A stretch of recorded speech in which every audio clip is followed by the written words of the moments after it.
Alright, so for today's activity in social studies, after watching your video of rural life in 1820, you will have to do something in La Constellation de l'Ours. So you have a new challenge, and it's called Rural and Urban Life in 1820.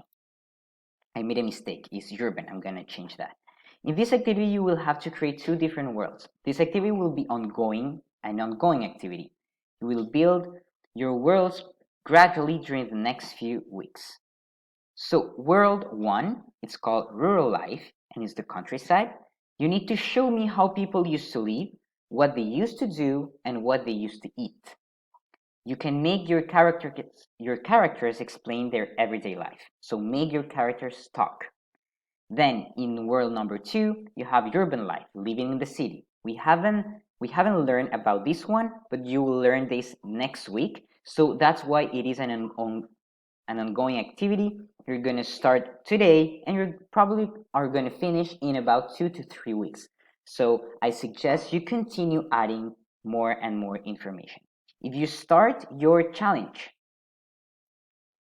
you will realize that you have, well, your instructions. Your title will be Rural and Urban Life Worlds.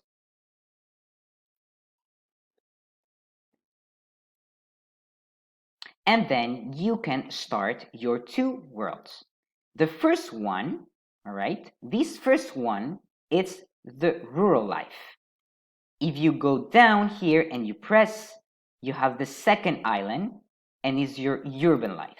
So make sure you know those two different things. You need to start with rural life. So you can choose whatever you want. And if you look at your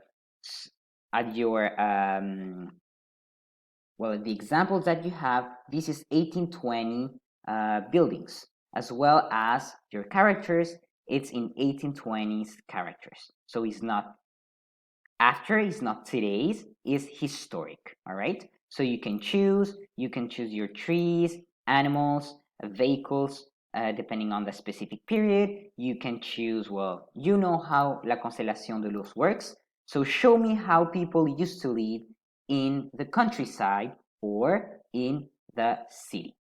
All right, thank you.